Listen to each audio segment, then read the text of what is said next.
आज हम मौजूद हैं डॉक्टर इकरामुल्लाह खान के क्लिनिक में, which is Asia's first innovative skin laser clinic.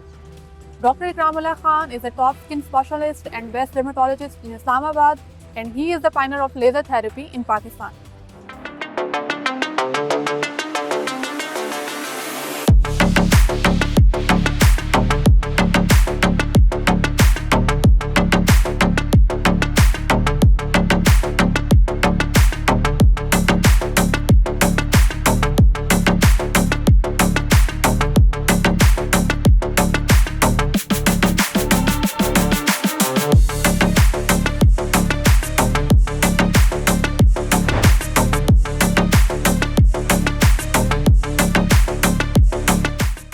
जैसे कि आप देख सकते हैं कि अब हम जिस रूम में मौजूद हैं वहाँ एडवांस लेज़र टेक्नोलॉजी और मशीन्स मौजूद हैं जिनका इस्तेमाल करते हुए full body hair removing services provide किए जाते हैं.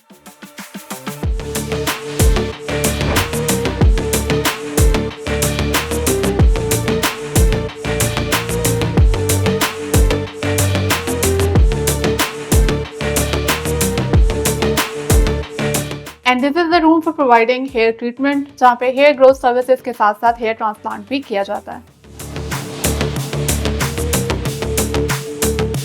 और यहाँ पर रेड लाइट और ब्लू लाइट का इस्तेमाल करते हुए स्किन ट्रीटमेंट किया जाता है.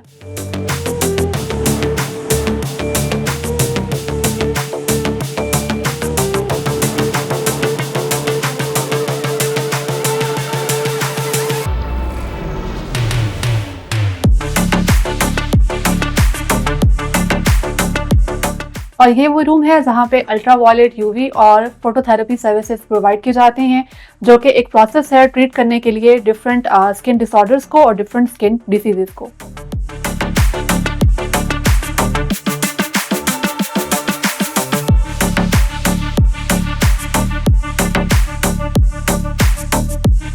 यहाँ मेरे पीछे आपको बहुत सारी मशीन्स नज़र आ रही हैं. ये वो मशीन्स और टेक्नोलॉजी है जिसका इस्तेमाल करते हुए लाइपोसक्शन और फैट रिडक्शन की जाती है.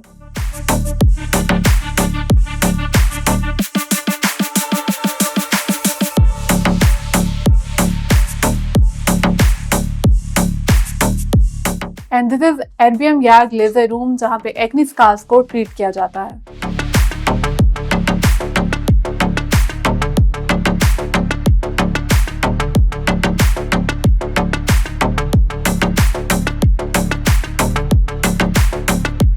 और यहाँ पे मौजूद लेजर मशीन्स के जरिए स्किन पिगमेंटेशन और स्कार्स को रिमूव किया जाता है.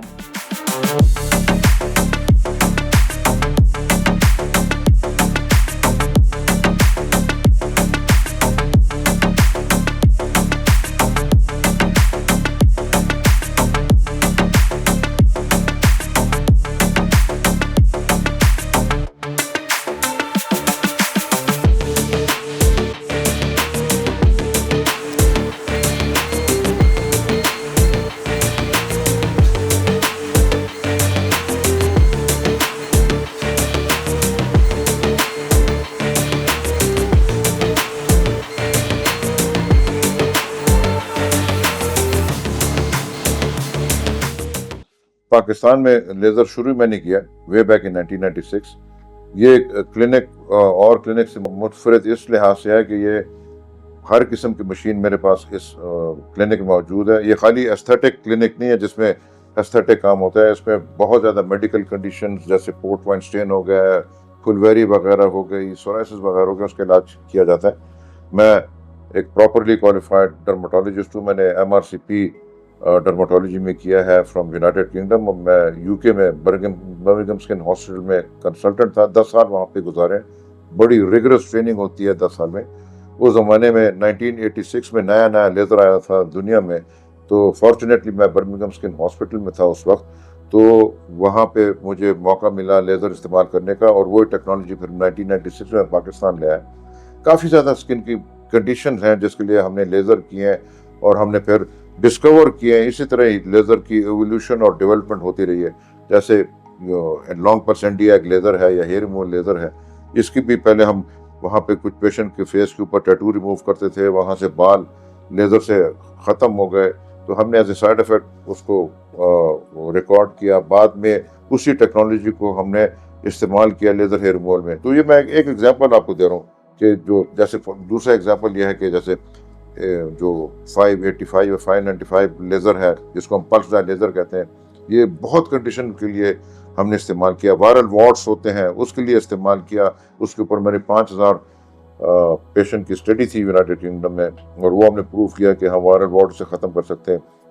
कॉन्सेप्ट ये था कि फीडिंग ब्लड वेसल को हम ख़त्म कर दें। कहने का मकसद सिर्फ ये है कि ये अल्हम्दुलिल्लाह वाहिद क्लिनिक है इस नौइयत का पूरे पाकिस्तान में। मेरे पास तकरीबन ऑलमोस्ट सारे जो मशीनें हैं ये अमेरिकन मशीन्स हैं और टॉप ब्रांड की। और मेरी मशीन इन जो बड़ी बड़ी कंपनीज हैं ये उनके साथ डील होती है कि हर 6 महीने बाद मेरी मशीन अपडेट हो जाती है। तो वो एक गुडविल है उनके साथ मेरा। ऑब्वियसली लेज़र में उनकी मैंने बड़ी हेल्प की है, मशीन डेवलप करने में भी, जो साइनोशोर हो गया या कैंडेला हो गया। तो एज ए गुडविल मेजर वो जब भी उनकी नई मशीन आती है तो मेरी पुरानी मशीन ले लेते हैं, मुझे वो नई मशीन दे देते हैं। तो इसलिए क्लिनिक में ये नहीं कि मैं मशीन आज से 20 साल पहले 25 साल पहले ख़रीदी है, अभी तक उसकी मैं चला रहा हूँ। मशीन आहिस्ता आहिस्ता हमारी अपग्रेड भी होती है। इसी तरह यहाँ पे आपने देखा होगा कि बहुत ज़्यादा स्किन के पेशेंट्स हर किस्म की डिजीज़ के साथ आते हैं, तो हम बायोप्सी भी करते हैं, डर्माटोपैथोलॉजी भी मैं खुद ही करता हूँ, स्लाइड भी खुद देखते हैं। तो वो डायग्नोसिस के लिए बहुत इंपॉर्टेंट होता है। तो इस लिहाज से मैं समझता हूँ कि एक मुनफरिद क्लिनिक है जहाँ पे हर किस्म के डर्माटोलॉजी का वो के पेशेंट्स का डर्माटोलॉजिकल कंडीशन का इलाज होता है।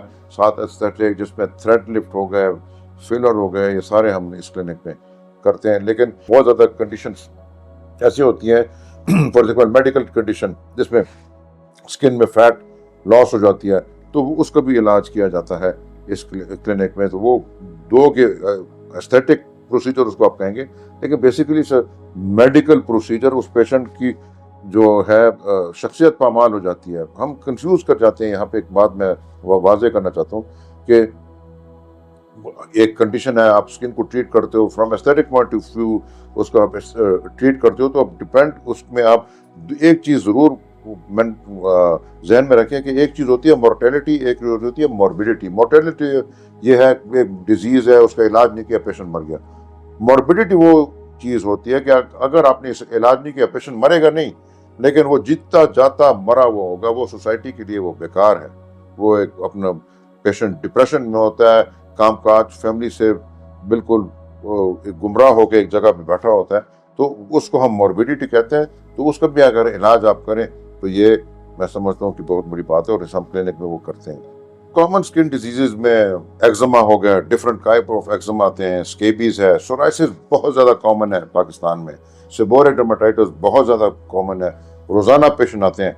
फिर हमारे अफगान पेशेंट आते हैं, यूरोपियन भी यहाँ पे मेरे पास आते हैं, और फेयर कम्प्लेक्शन लोग पठान जो KPK से या कश्मीर वगैरह से, उनमें स्किन के कैंसर, बेजल सेल कार्सिनोमा और इस किस्म की कंडीशन आते हैं। फिर एक और कंडीशन है जो KPK में और अफगानियों में बहुत कॉमन है, लिशमिनेसिस जिसको कहते हैं। तो ये मुख्तलिफ कंडीशंस हैं जो स्किन में आती हैं। एक्नी बहुत बड़ा प्रॉब्लम है, एक्नी के स्कार्स बन जाते हैं, खड़े बन जाते हैं, बड़े ब्रिलियंट बच्चे होते हैं, ट्रीटमेंट लैक ऑफ ट्रीटमेंट या लैक ऑफ गलत ट्रीटमेंट उनके चेहरे के ऊपर जो स्कार बन जाते हैं, उनकी शख्सियत पामाल हो जाती है। फिर एक और अहम कंडीशन है छाइयाँ या मलज़मा, बहुत बड़ा प्रॉब्लम है। लोगों की डाइवोर्सेस हो चुकी हैं इसकी वजह से, लोगों ने नौकरियां छोड़ दी हैं, मतलब बिकॉज ऑफ मलज़मा, सोसाइटी से डिसएंगेज हो गए। तो ये बहुत चंद जिक्र करूँ मैंने। फिर बालों का प्रॉब्लम, जैसे बाल गिरते हैं ख़वातीन में बहुत कॉमन हो गया फॉर सम और रीज़न, मे बी कि कोरोना वायरस के बाद हो गया या प्रेगनेंसी के बाद लोग में बढ़ते हैं। लेकिन जब से ये कोरोना हुआ है और ये डेंगू वगैरह फीवर वगैरह हैं, तो हर दूसरे ख़वातीन के बाल आधे से ज़्यादा गिर चुके हैं। तो ये भी बहुत बड़ा प्रॉब्लम है। बहुत ऐसी कंडीशन है जो करते हैं, हम ट्रीट करते हैं। मैं चंद ही बस जिक्र करूँ इसलिए कि टाइम शॉर्ट है हमारे साथ। जहाँ तक कि साइड इफ़ेक्ट का ताल्लुक है, बेसिकली वो कहते हैं man behind the gun that counts. Gun really counts. Obviously बेकार गन हो तो आप कुछ भी नहीं कर सकते, but man behind the gun is also extremely and terribly important, specially in medical field, specially in dermatology field. Laser आप यूट्यूब पे देखते हैं, डॉक्टर साहब ने पैडल दबाया, मशीन वो हैंड पीस हाथ में रख ली और पेशेंट के फेस के ऊपर घुमाना शुरू कर दिया, लाइक अ मैजिक वैंड काम शुरू कर दिया। नहीं, हमें बड़ा पेशेंट को सिलेक्टिवली चूज करना होता है, पेशेंट के पैरामीटर जो लेज़र के पैरामीटर्स हैं उसको चूज करना पड़ता है। उसमें एक वेरिएबल नहीं होता, बहुत ज़्यादा वेरिएबल होते हैं। उन सब वेरिएबल्स को पेशेंट के लिए कस्टम मेड किया जाता है। उसमें हर्ट्स हैं, फ्लुएंस है, पल्स विड्थ है, डिपेंड करता है जितना एक्सपोजर वगैरह देते हैं, जितनी एनर्जी देते हैं। You have to measure each and everything patient के स्किन टाइप के मुताबिक, उसके कलर कम्प्लेक्शन के मुताबिक, टैन हुआ नहीं हुआ। तो ये सारी चीज़ों को मद्देनजर रखते हुए एक बेस्पोक एक कस्टमाइज ट्रीटमेंट आप एक पेशेंट के लिए करते हैं, तब साइड इफेक्ट नहीं होते। साइड इफेक्ट आते हैं अगर नाकिस मशीन इस्तेमाल की जाए और अगर नाकिस डॉक्टर ट्रीटमेंट करो तो साइड इफेक्ट बहुत ज़्यादा हो सकते हैं, जिसमें स्किन बर्न भी हो सकती है, पेशेंट आंख भी लूज कर सकता है। ऐसे केसेस मैंने बहुत सुने हुए हैं, नर्व कट जाती है उनकी। अगर उन्होंने कोई, जैसे एक ट्रीटमेंट है जिसमें हम उसको कहते हैं अल्ट्रासाउंड ट्रीटमेंट है, हाई फ्रिक्वेंसी अल्ट्रासाउंड। आप ना करें, पेशेंट की नर्व डैमेज कर सकते हैं। आप गलत थ्रेड डाल दिया, गलत फिलर डाल दिया, पेशेंट अंधा हो सकता है, नर्व डैमेज हो सकता है, स्किन नेक्रोसिस हो जाती है। तो ये बहुत ज़्यादा साइड इफेक्ट हैं। तो you have to be careful. इस फील्ड में आजकल बहुत ज़्यादा जो है मैं क्या बिलो मयार के लोग आ गए, ठीक है ना, क्वालिफाइड लोग नहीं है। और हर गली कूचे मोहल्ले में ये काम शुरू हो गया, बिकॉज सबको आई डोंट नो क्या नज़र आता है इस फील्ड में, मेरे में पैसा ही नज़र आता होगा, तो शुरू कर दिया है। कोई चेक एंड बैलेंस हमारे गवर्नमेंट ऑफ पाकिस्तान में उनके ऊपर कोई भी नहीं है। जिसकी मर्जी है, जो क्लिनिक जो चीज़ शुरू कर दी वो शुरू कर दी, जो कि एक बहुत बड़ा अलमिया है।